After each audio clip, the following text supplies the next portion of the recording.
Hello and welcome to Catholic Answers Live. I'm Cy Kellet, your host. So happy to be back here on a Monday afternoon here in Southern California. Maybe it's Monday evening where you are, or even Tuesday morning. Wherever you are, we're glad you're here with us. Thank you for being here with us. We do appreciate that you take the time to be with us. It's a great privilege to get to have these hours with you. And we got, I don't even know what Darren's doing. This is too good for a Monday. I mean, take it easy on Mondays. We got to ease into it. But you got superstar guests both hours. Christine Flynn will be here with us second hour. And we're going to talk about living your best life. You hear it all the time, living your best life. Is that really a good philosophy? Or is there a philosophy that might actually be better for you and for your family and for the future of the world than just living our best life? We'll talk with Christine Flynn about that second hour, as I said. This hour, we'll talk about building a civilization of love with just one of the great ones. We're always so, you just feel like it's such a privilege to get to talk to him. Deacon Harold Burke-Sivers is our guest. He's the dynamic deacon. You might have seen him where you are because he's traveling all the time, and I know he's starting to travel again. Deacon Harold Burke-Sivers, thanks for being with us. Oh, it's great to be back with you, Cy, and with the Catholic Answers family and all of our listeners and viewers. Thank you for having me. Well, I guess we caught you just before you went out on the road again, which I'm glad to hear. You're on the road, giving talks again, firing people up, sharing the good news. Yes, this past weekend I was in actually Waco, Texas. I'm on the board of the Catholic Men's Leadership Alliance, an amazing organization for men. You know, we're helping to, if men wants to start men group or a conference in their parish or diocese, you know, we're the go-to place to do that. And resources, the best Catholic resources in the world for men at our heroic men's website. We had a board meeting, so I was with Father Larry Richards all weekend. So, well, he's a trip, man. I love that guy, dude. He's funny. He is a trip, though, isn't he? So, yeah, he is. And then, so I'm home today. And then tomorrow I'm off to Napa, California, to speak at a priest institute at the Napa Institute, and then to Orange, Texas, Acts retreats. They're sponsoring for me for a one-night talk at the parish. Then I'm off to Sugar Land, Texas. They're doing a Eucharistic day of celebration and reflection, which is awesome.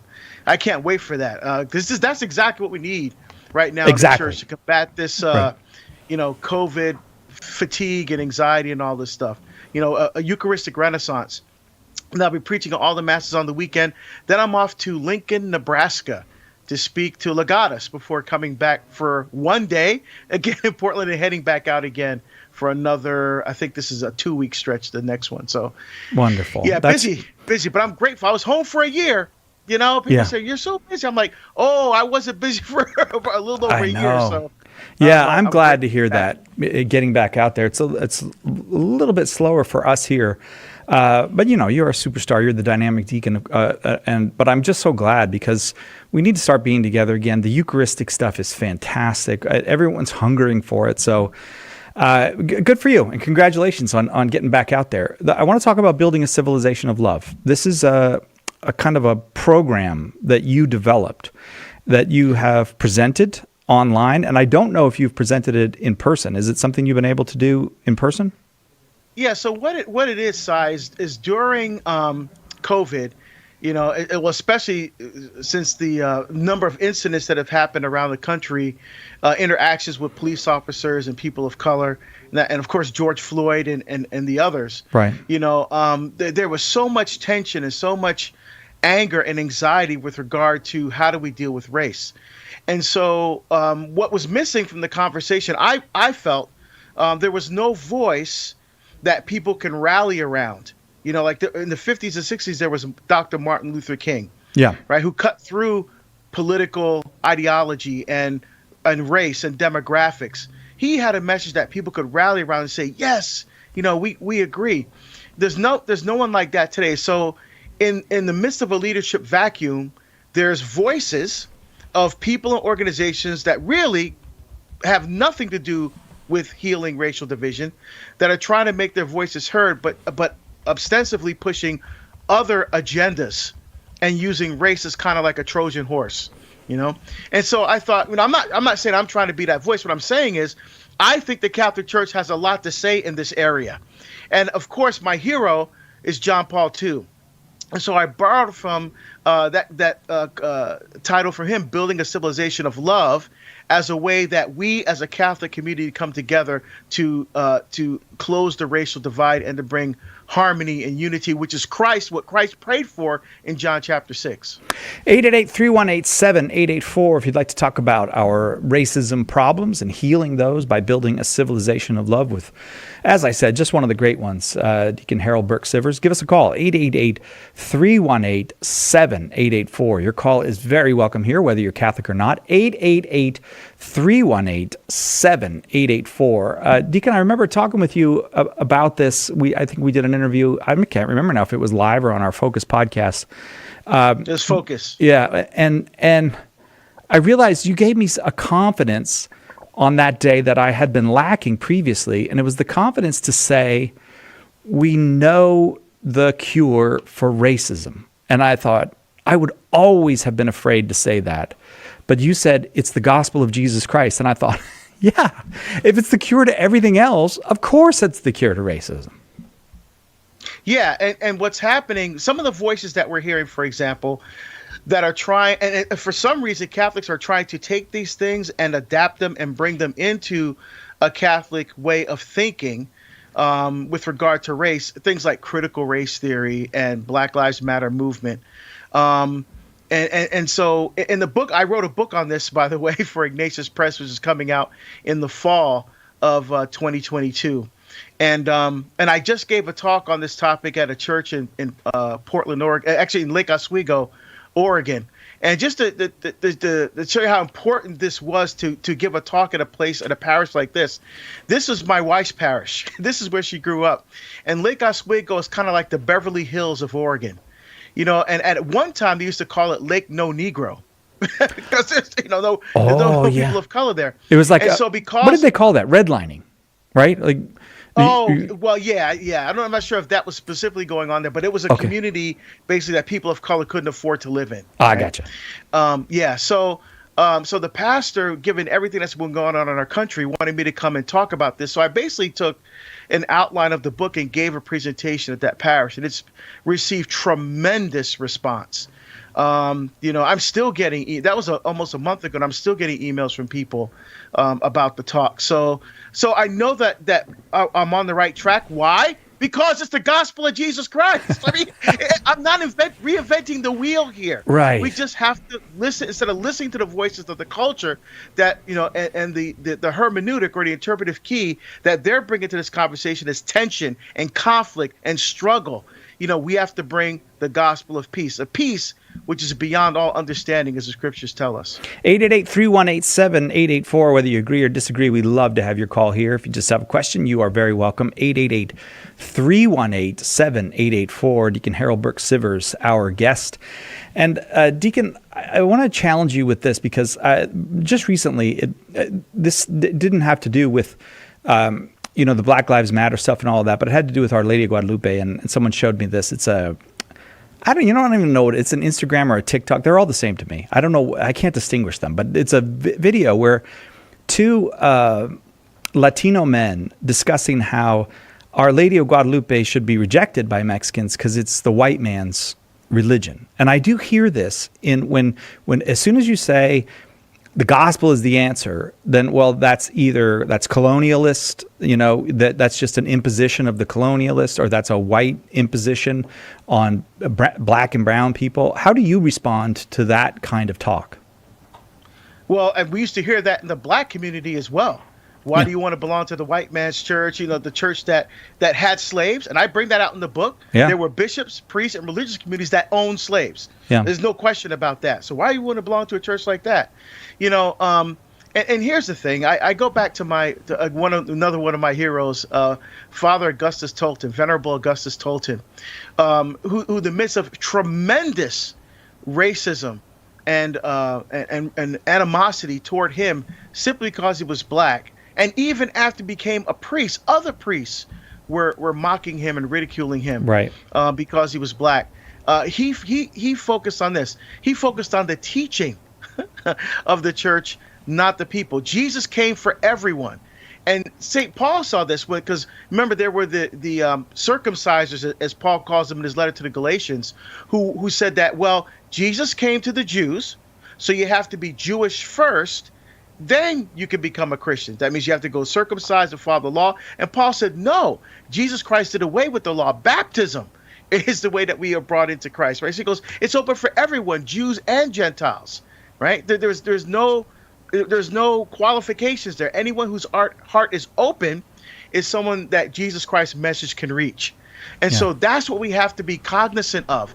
The message of the gospel is for everyone. Yes. Now, again, why do I say focus on the teachings, not the people? We're all sinners in need of God's mercy. We're going to mess up big time. And we have to acknowledge that. But you can't say, I'm going to reject Catholicism because of the people. Because if you did that, there's no Christians left. Right? We have to focus on the teaching. We have to align ourselves with the richness and beauty and truth of the Catholic faith, even though those, even in positions of authority, who are supposed to be exemplars of that teaching, fall short. We have to stay focused. That's why we have the saints, right? We have our brothers and sisters who have gone before us, as we say, marked with the sign of faith, whose lives are witnesses and examples of how we can overcome adversity and get to our true home, which is in heaven. Deacon Harold Burke-Sivers is our guest. You are welcome to call with your questions, 888-318-7884. We're talking about his program, Building a Civilization of Love, a Catholic Response to Racism, that you've been doing now for more than a year, I think. And you're welcome to call with your questions or just to get in on the conversation, 888-318-7884. Deacon Harold mentioned Father Augustus Tolton. If you don't know about Father Tolton, let me recommend a book to you. It's called Father Augustus Tolton, the Slave Who Became the First African-American Priest. Do you know who wrote that book? I can't remember. I don't know. Some deacon from Oregon or something. Yeah, Father Augustus Tolton, the Slave Who Became the First African-American Priest. Check it out, and everything else written by our guest, the dynamic Deacon Harold Burke-Sivers. We'll be right back. Catholic Answers Live. Are you a coffee drinker? If so, you can now enjoy a coffee roasted to perfection by the Carmelite monks of Wyoming. Delicious Mystic Monk coffee is roasted and prepared by monks in a hidden cloistered monastery and is available in over 25 varieties. All Mystic Monk coffees are works of perfection and labors of love. For more information on how to purchase Mystic Monk coffee, visit mysticmonkcoffee.com. That's mysticmonkcoffee.com. Are you ready to spread your wings? Wings is the weekly newsletter that's packed with exclusive news, program information, features, and updates of all that's going on at the Global Catholic Network. To sign up, go to EWTN.com, click subscribe, enter your name and email address, and you'll start getting your wings every week. Get your wings today. It's the weekly newsletter from EWTN, the Global Catholic Network.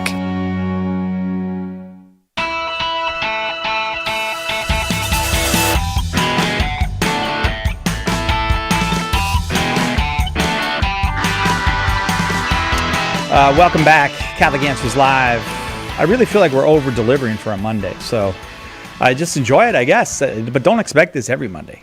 Second hour, we're going to talk about, you heard that philosophy, living your best life. I'm living my best life. People all over the internet living their best life, or at least putting pictures up to make it seem like they're living their best life. Is that really the philosophy of a Christian? Or maybe do we have a more excellent way that might really bring true joy and happiness to life? Christine Flynn will join us for that conversation. This hour, the dynamic Deacon Harold Burke-Sivers. You can check him out. If you put in Dynamic Deacon, if you put in Deacon Harold, if you put in Deacon Burke-Sivers, you just put in these things and you'll find them on the internet. And you should have them out to your parish. If you just would like an explosion of the good news, have them out to your parish. Our number here, if you just want to talk with them, 888-318-7884, 888-318-7884. Building a Civilization of Love is a workshop that Deacon Burke-Sivers created after the murder of George Floyd, and then all the protests and things that happened. And then what about a Catholic response to racism? And that's what it is. Deacon, there are a bunch of folks on the line. I'm happy to go to the calls, but did you want to give us any more before we go to the phones? No, let's dive in. All right, let's dive in. Again, the number 888-318-7884. George in Iowa, listening on Iowa Catholic Radio. You are the first caller of the week. Go ahead, George, with your question for Deacon Harold. Thank you very much for your time. First, wanted to point out Martin Luther King Jr. spoke a lot about some of the social problems were stemming from unbridled capitalism, and he pointed out the hypocrisy of the American culture that says that businesses get state support, while when it comes to individual workers, they're on their own, and it's about, I'm not sure what he said, brutal individualism for the poor. Is this a part of his of Dr. King's message that you find attractive? You approve of that? I think Dr. King did said a lot of very accurate things about the problems with unbridled business control of America. But I just wanted to establish if you were criticizing Dr. King or you were accepting what he said. But I get it where you're coming from. Okay. Well, today he would be. I don't think that he would be. I don't think it's. I think there's some kind of there's this portrayal of Dr. King and the civil rights movement as just a perfect Disney narrative, when in fact it wasn't. The things today of BLM are very similar to the civil rights movement of before, and King was reviled quite a bit and smeared in the newspapers as a violent revolutionary and someone who was Dr. King was dangerous to a lot of people. He was abused even by the highest levels of law enforcement in the United States. There's no question about that. Did you want to talk to Deacon Burke-Sivers about racism? Yeah. Do you think that it's, Deacon, to emphasize that in the wake of the protests of 2020, from where I'm standing, I'm in a state where the government is a Republican trifecta, and they've only passed laws to strengthen the police, to purge books from schools that might make people think critically about the last 50 years since the civil rights movement. But mostly when it comes to police training, the police have been strengthened. I don't see an encroachment of some kind of, defund the police or leftist ideology. Police are getting more powerful across the country with state houses supporting them unequivocally. The question about this is? They also, yes, do you think that it's important to emphasize that the police have not had to compromise very much in the last year and a half? Got it. Yeah, so not much has changed then, Deacon. Yeah, okay. Well, a couple of things. First of all, regarding Dr. King, my emphasis is on his message of peace. I could care less about politics. I'm not a politician. I don't watch television, because people who focus on politics are angry all the time, and I don't want to be around people like that. I'm not saying that of you. I'm just saying in general. In my book, I focus on his Nobel Prize acceptance speech, the letter from a Birmingham jail, and his address at the Lincoln Memorial, things like that. Again, where I'm focusing on the message of peace. The other stuff I could care less about. Now, I served this 23 years in law enforcement, and I served in a variety of leadership positions in a number of organizations: the Western Association of Campus Law Enforcement Administrators, the Association of Threat Assessment Professionals. I used to teach a class called Contemporary Threat Assessment Methodology at the Police Academy, and I had the honor and privilege for 6 years of serving on the board of the Department of Public Safety Standards and Training, which is a governor-appointed position which oversees the training of police officers for the state of Oregon. So I am intimately familiar with how police officers are trained. Now, I can say this. When I saw that George Floyd video, I was sickened, as was many other people in law enforcement, because you don't treat another human being like that. I don't care if he was on drugs. I don't care what his background was. That doesn't matter. I guarantee you, no police officer is trained to treat anybody like that. And to say that is the way that police officers are trained, and that's a lie. Okay, let me just get that off right now. I'm passionate about this because I actually used to train police officers. I guarantee you, no police officer is trained to kneel on someone's neck for 9 minutes. That's ridiculous. Here's the thing. The thing that's missing is that when they do screening of police officers, bias is not an element that's screened. So, for example, they do psychological tests and all those kinds of things, but what is not enough emphasis on is bias. So someone may come in with a preconceived idea of what people of color are. Here's what black people like. They're always dangerous, or Hispanic people are always this. And so they learn techniques that at the academies, and they go out into the field, and they still have that bias attached to them. So what we have to do, and I know that work is being done right now with the Police Research Institute, where they're trying to identify how to better look at that bias when they're in the academy, and at least have them confront what's going on inside of them with these issues, so they can effectively serve the people that they're called and protect to serve. Now, with this whole defund the police thing, we see the results of that. Crime is gone, is skyrocketing in major cities all around the country because not enough resources be given to law enforcement. I mean, if someone comes to your house to kill your wife, who are you going to call? Ghostbusters? A social worker? No. We the police need to have the backing, but I agree there also needs to be reform so that these kinds of abuses that we've seen stop happening. I absolutely agree with that. Taking money away from police is not the answer. I think the Police Research Institute is right on target as working to identify bias and then either screening someone out or having them come to confront that and deal with it so they can effectively serve the people and protect them and not hurt them. Thank you, George. Thank you very much for the call. Deacon Harold Burke-Sivers is our guest. Lots of folks on the phone. We're talking about, and you can check this out on Deacon Harold's website. Maybe it's something that you would like to have presented at your church or to your group or your school, perhaps. Building a Civilization of Love, a Catholic Response to Racism, workshops with Deacon Harold Burke-Sivers.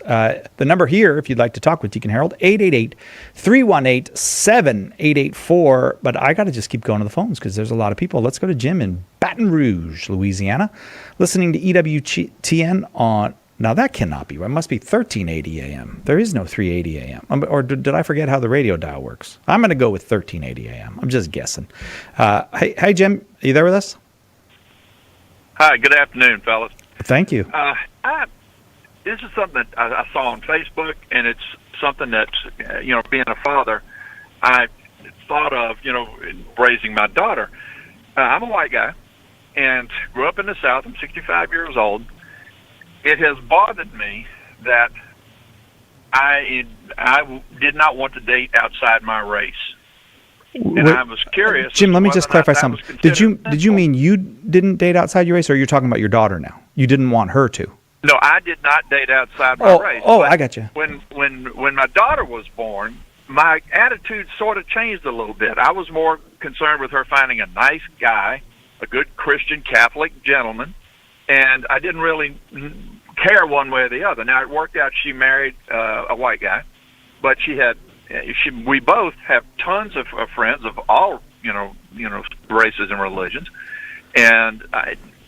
but would that be considered sinful? Is that something that I should have prayed over? That I see, relationships like marriage as something that should be between only within the same race. Yeah. Great question, Jim. Thank you for asking it. So I think the way you dealt with your daughter is the right way of thinking about it. Finding a good person, right? A good man of God for her, a good Catholic man who's going to help take her to heaven. That's the goal. What color he is doesn't matter. It shouldn't matter.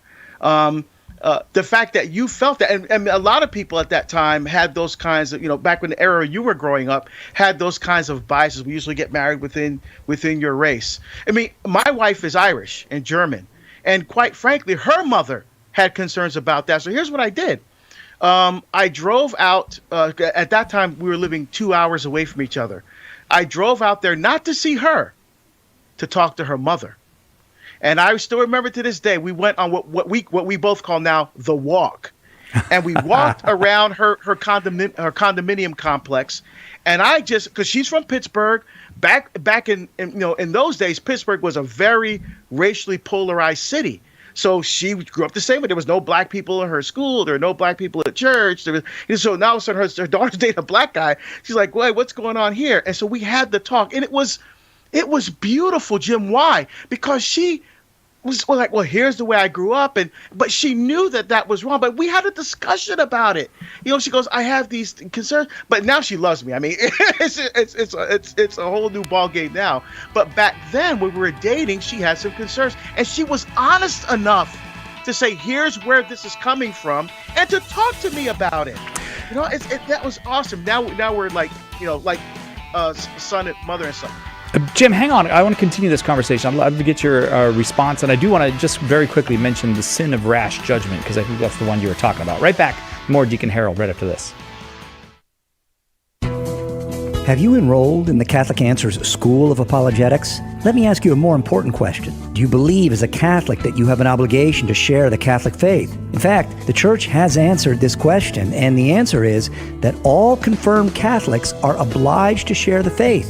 It's actually in canon law. Catholic Answers is here to help you fulfill that obligation. Our School of Apologetics courses will equip you to help all the people you come in contact with understand what the Church teaches and why. A great place to start is with all the Catholics in your life. Learn the art of apologetics from the best of the best and start sharing the gospel today. Visit schoolofapologetics.com. That's schoolofapologetics.com. Here's a question. Is it really possible to be friends with someone who died 2,000 years ago? Maybe the problem is that we've grown way too comfortable with the story of Jesus. Nice man, right? Taught us to love one another, said not to judge people. We celebrate his birthday every year. It's time to put away this small, safe version of Jesus, says Cy Kellet. Nobody that bland could have transformed the world. In A Teacher of Strange Things, Cy presents Jesus Christ undiluted by sentiment, with all his radical words and deeds uncensored. Do you know someone, your son or daughter perhaps, or maybe your mom or dad, who needs the friendship of Jesus Christ? Do you? Order your copy of A Teacher of Strange Things by visiting shop.catholic.com today or asking for it at a good Catholic bookstore near you. Did you know you can access Catholic Answers Live right from your phone or other mobile device? Download the Catholic Answers Live app today. The Catholic Answers Live app, available now on iOS and Android. Matt Swaim here. Tomorrow on the Sunrise Morning Show, we'll celebrate the feast of St. Josephine Bakhita and discuss why she's invoked as a patron against human trafficking. Now back to Catholic Answers Live.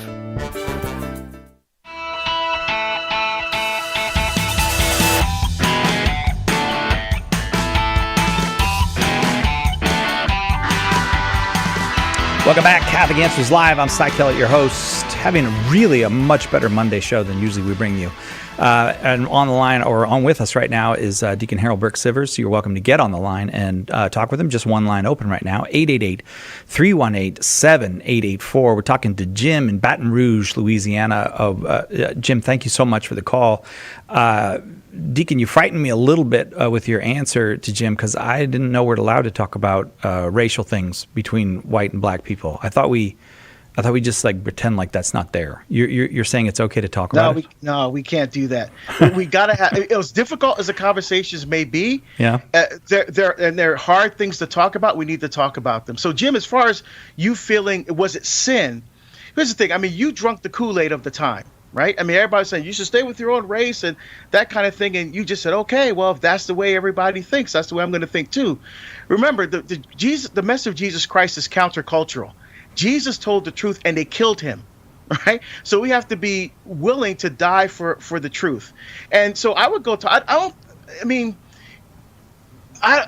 whether it's sin, I'm trying to, in my mind, working through the thing, is what you did sinful? I mean, did you willingly know that I know that it's wrong for me to believe this, but I'm going to believe it anyway?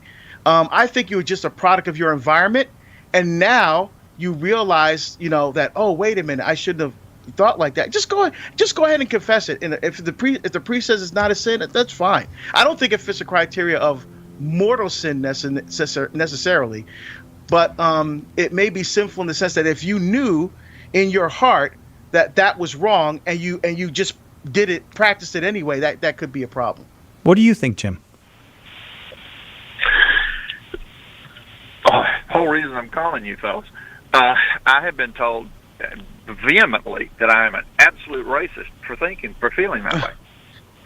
And first, the word racist is an insult. It's as bad as any insult word that there is, and of course, it hurts when you're insulted. You know, I'm a big guy. I was teased about being fat. It hurts. My conundrum is it's not abnormal to prefer one thing over another. It's not a sin to prefer white wine over red wine or LSU over Alabama. No, that's required, I think, actually. Preferring. Yeah, well, absolutely. Except Nick Saban is a wonderful Catholic man. But it still seems normal, and this is where I come from. I mean, I would never turn away, give a person that advice anymore. You know, only date within your race. But the Tower of Babel broke everybody who spoke the same, looked the same, acted the same, believed the same. All of a sudden, poof, they can't talk to each other anymore. Now, why, if God in His infinite wisdom decided to break everybody up? Now, maybe that was a challenge for us. You know, here I'm giving you a challenge, folks. But I don't feel. I'm not a racist person. Never have been. Never done anything remotely like that. And even as a child, I grew up, you know, not that way. I had a mammy growing up, for goodness sakes. And it's just, my conundrum is this sinful? Because that's, being called a racist, I mean, that's a big deal. Do I need to think about that? Am I a racist for feeling this? Well, for believing this, even if I don't believe it anymore? Yeah. Okay. I think we need to just define what we mean by racism versus prejudice. Okay, that's something I do in the book because we have to make that clear distinction. Race. So if you're prejudiced, that means you have a preconceived notion about someone that's not based on any factual or objective experience. Okay, you could be prejudiced. Now, racism is prejudice with the added piece. The reason why I have this preconceived notion, or why I'm basing what I'm saying right now, is because I believe my race is superior to your race. So let me give you a clear example, Jim.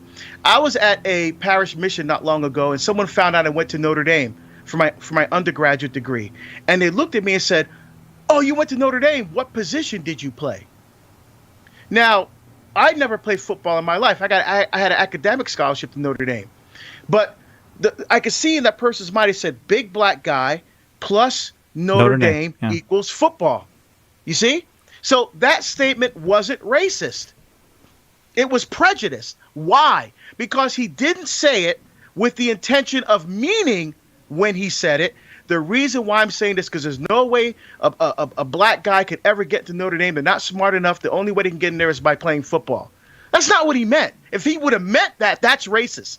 But he was prejudiced. What he said was stupid. What he said was biased. But it wasn't racist, because when he found out that I never played football, that I got in there because of grades and other things, he goes, oh, he was embarrassed, you see? So that was prejudice, not racist. So I think you use that criteria to judge within yourself, Jim. Just people calling everything racist right now, and they shouldn't. We have to make distinctions so that we can begin the process of identifying what's going on within myself, confronting it honestly, and then using the love of Jesus Christ and the Holy Spirit to bring healing. Jim, thank you very much for the call. I did want to say a word about the sin of rash judgment, and Deacon, you can correct me if I get this wrong, but in any circumstance where we judge another person negatively without having evidence that there's something negative about this person, or without having adequate evidence, if you see someone with throwing grenades into a grocery store, well, you can make a reasoned judgment. This is a bad person.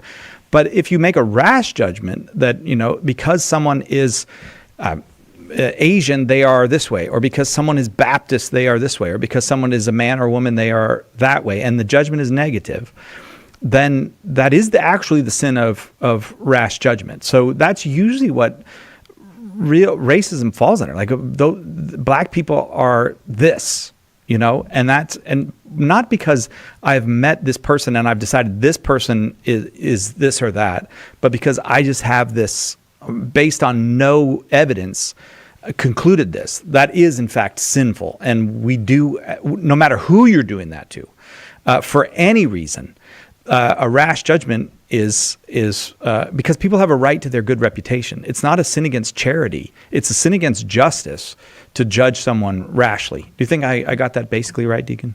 Yeah, that sounds about right. Yeah. Jim, I'm going to let you go just because we got more, but thank you. It's very gracious of you to call, and the honesty of the conversation, I think, is what we need more of, and God bless you for it. Absolutely. And I didn't know Nick Saban was Catholic. Now I got to reevaluate my whole anti-Alabama thing. I just learned that myself. Someone was telling me that he's actually a devout Catholic. So that's the best kind. That's my favorite kind of Catholic. All right, let's go to, April in South Carolina, listening to EWTN on Channel 130, Sirius XM Satellite Radio. Glad to have you, April. Please go ahead with your question for Deacon Harold Burke-Sivers. Okay, thank you, Deacon, for being God's answer to a prayer, because I've been looking for this answer for a long time, and I can't think of anybody better to ask this question of.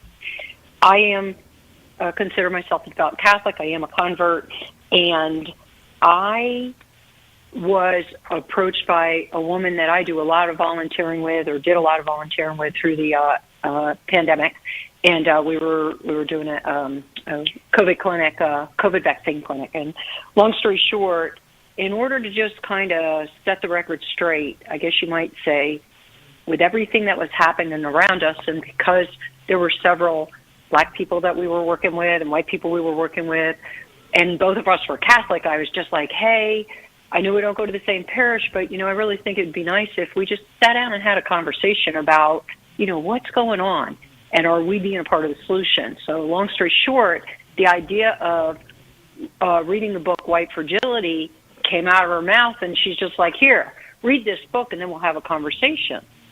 And I looked at her and I said, I'm sorry, I can't, I'm not going to read that book.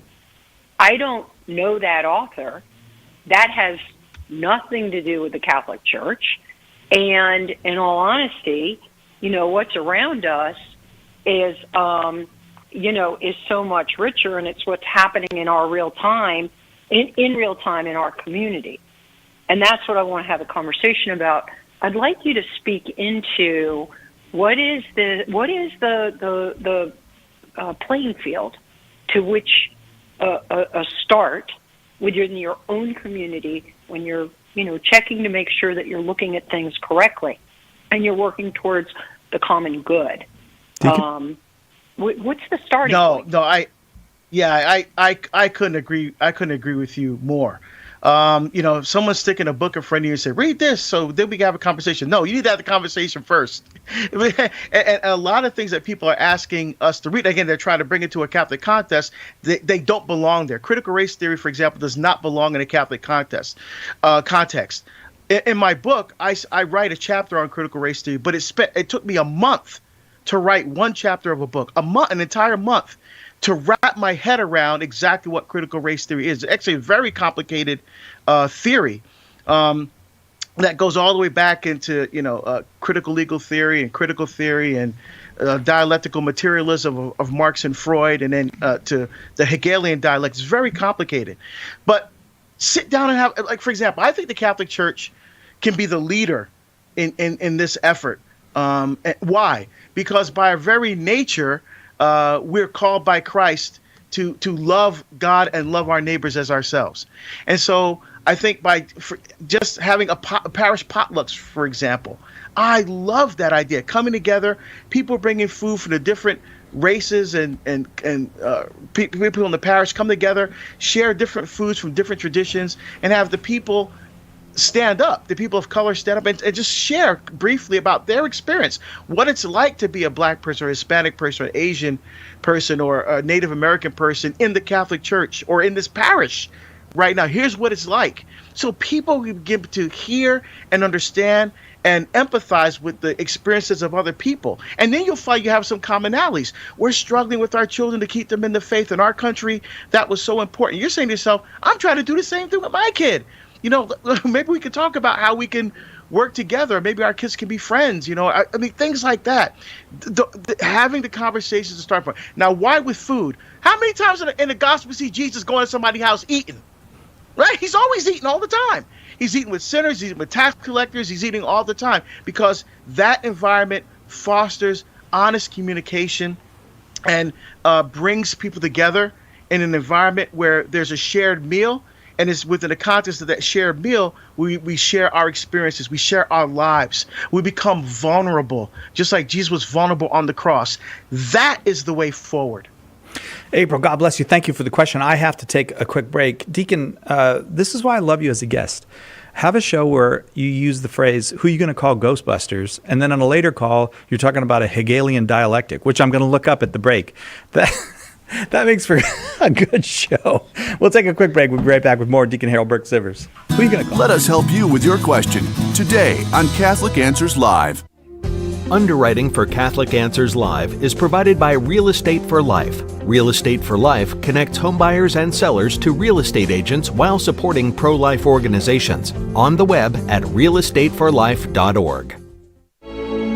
One of the reasons we should go to Mass is because, if you look in the Catechism, you will see the fruits of Holy Communion. And these are remarkable things that we can receive at every Mass that we attend. We encounter the risen Lord, and He shares something of His divine life and love with us. The Holy Sacrifice of the Mass, live from the EWTN Chapel, every morning, 8 Eastern, on EWTN Radio and Television. We have a big problem. Our culture is dying, and souls are in danger of being lost. The answer is conversion to Jesus Christ in His church. St. Paul Street Evangelization is a Catholic organization, and we have hundreds of teams spreading the good news throughout the country. But we need your help. The harvest is great, but the laborers are few. Find out more and get involved today at streetevangelization.com. That's streetevangelization.com.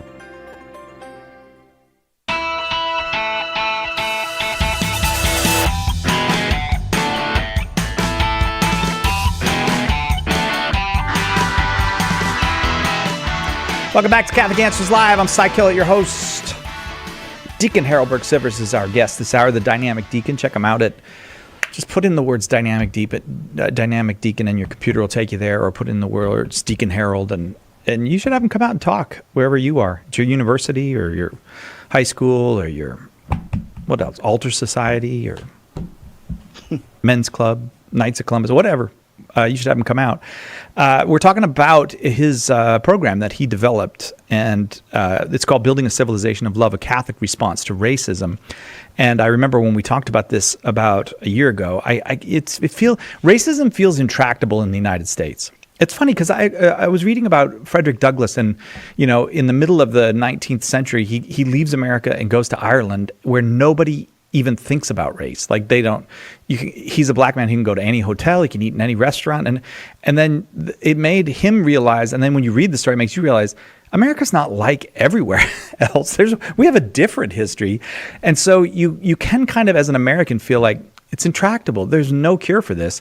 And then you just boldly come out and say, in an interview we did last year, yeah, we actually know the cure of it. It's the gospel of Jesus Christ. And I was like, why would I be timid about that? Why? Because that is the cure.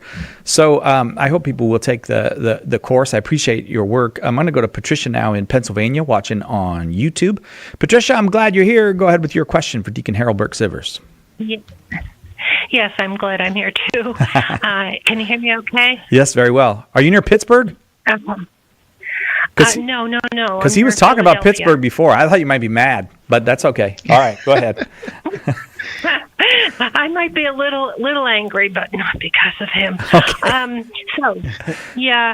I'm going to try to formulate this and speak it without too much emotion. So, My daughter's been estranged from me for 8 months. I thought for several months with just me. However, she's withdrawn along with her husband and her 2 kids from many that have been close to her. I recently have come back to the Catholic Church within the last 5 years, actually. So here is my question. She is convinced, I believe, that I am a racist because my politics are different. And I believe, just as listening to you, Cy, about, are we really so racist, this country? I believe that the thrust of the enemy, define that as you like, has been to separate us, to divide us. So, no, I don't believe we're at core racist or by numbers racist. However, I do believe we need to come together and talk. Now, this is my question. What do? Do I just back off and pray, and I believe in the power of prayer? Or do I try to respect her lack of communication with me, but now I find I'm not the only one. It's her best friend from, forever, and her mother-in-law who has been a missionary all her life. What is the course that I take now? I don't know. So, okay. All right, Patricia, I'm going to let Deacon answer, then I'm going to suggest a book to you, if I may, Deacon, when you're done with your answer. No, but Deacon, please, Cy. No, thank you.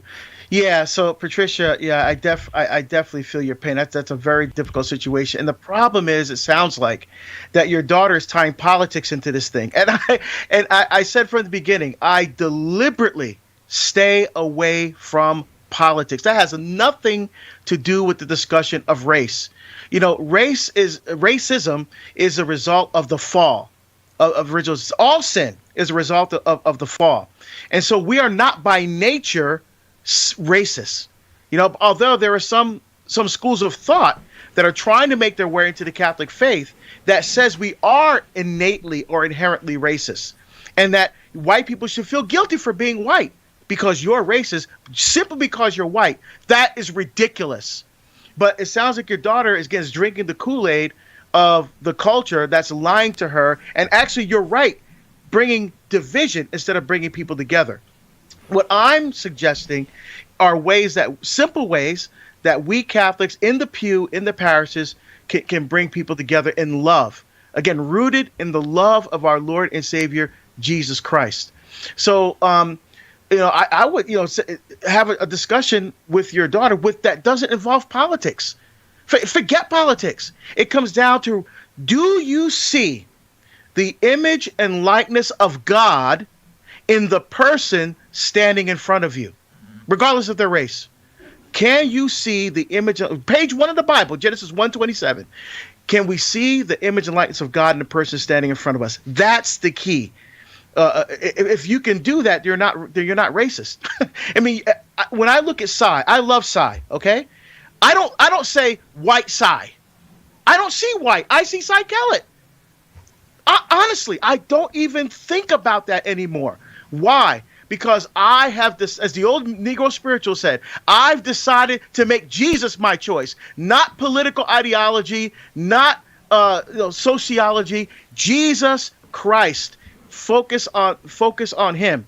So have that conversation with your daughter, devoid of any political talk, any political idealization, or any political speech. Just talk about what it means to be a human being made in the image and likeness of God. And can I see that in any person, regardless of race? That's where you have the starting point with your daughter. Patricia, what do you think? I would have to cross her boundaries to do that. And what I have found out by listening to people who care about her is this has become a spiritual crisis for her. Oh. It's gone from politics, you see, and I believe this is the goal of those who separate us and want us divided, so that we turn away from our faith. So her mother-in-law, who loves her so much, in my last conversation with her, said to me, they will pay a greater penalty because they have known the Lord. And she's not Catholic. I'm Catholic, but I just don't know whether to. I can be very forthcoming. And I guess I wonder if maybe it's not something about me, my personality, whatever, but her brother is now separated from her too. So, yeah, she's going through something. I just want to mention, Patricia, the book that I was going to mention, and I'll let Deacon Harold finish up. But I think the sense of separation between parents and children today is actually quite intentional. It's intentionally promoted by universities. It's intentionally promoted by media, other media, and by news media. And I have come to that conclusion that they want young people to criticize everybody who came before them as a racist and be cut off from their history and their family. I do believe that it's intentional. And one of the books one of those books that has helped me come to that realization is Awake Not Woke by Noel Maring. So we don't publish that book, so I don't have it to send to you, but I would suggest it because it's a very good read about waking up to the fact that this has been a project since John Dewey, and even before John Dewey, here in the education establishment and in media, to separate children from their parents. And I'm sure that this whole agenda played a big part in you remember the youth movement of the 60s that ruined so many lives and cut so many young people off from their parents. The idea of getting people separated from family and history is the way that you create the kind of people that they want, which are people who have despaired of God, frankly. So I think it's quite intentional, and I just wanted to say that to you. You're not the only one going through it. Millions of other parents are going through it, and they're going through it because other people are doing it on purpose. And so I will just say the name of the book again, Awake Not Woke. Noel Maring is the author. Deacon, did you want to say anything to Patricia before we go on to our next call? I think that's wonderful, Cy. And Patricia, again, I know this is difficult, but I would spend time before the Lord in the adoration. Absolutely. And quiet yourself and say, what is it that's preventing me from having this conversation? Is there anything that I'm doing that's preventing the conversation? And come to a point where you can say to your daughter, honey, I love you. And if there's anything that I've done that's caused you to feel this way, I ask you your forgiveness. You hear what I'm saying now? that you're asking her to forgive her about how you felt toward her. Right? I did the same thing with my father.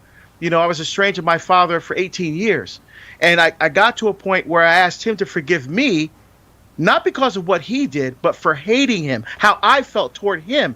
If there was anything that I did that caused a separation, I asked for his forgiveness. It was an incredibly powerful, divine mercy healing moment. And I'm going to pray that you get to that same point with your daughter. Patricia, thanks very, very much. Our guest is Deacon Harold Burke-Sivers. Do you think I got that? I'm going to try it. Mike in Clarksville, Idaho, listening on iHeartRadio. You're going to have to be kind of quick, Mike, if you'd like an answer from Deacon Harold. Yes, sir. First of all, I'm in Indiana. Indiana. I have a statement, if that's okay. Then I have my question. You got to go quick, though. I only have about 45 seconds left with Deacon Harold.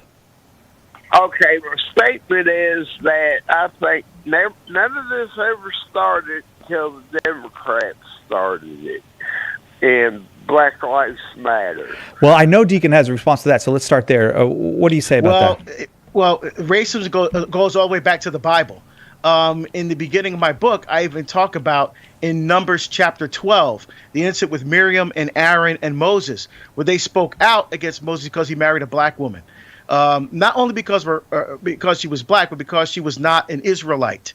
So that, and when God's response to that was to turn Miriam leprous, right? So God's response to racism is powerful. Again, it goes all the way back to the Bible. It didn't start with any kind of political organization. Sorry, Mike, that's where we'll have to leave it. Deacon Harold Burke-Sivers is our guest. Look him up on the internet, the Dynamic Deacon. Deacon, may we have your blessing before we go? May Almighty God bless you and keep you, the Father and the Son and the Holy Spirit. Amen. Thank you so much, Deacon. I say this every time, but why are we not having you on more? What is wrong with us? We're terrible at this. We got to get you on more. Thanks, Deacon. Thanks very much. Thank you, Cy, and everybody there. And safe travels with all your back on the road, sharing the good news with people. Our better than average, far better than average, really ridiculously above average Monday show continues. Christine Flynn will be with us next. We're going to talk about living your best life. Is that what Jesus wants, that philosophy of living your best life, or maybe learning to love others as you love yourself? We'll see right after this.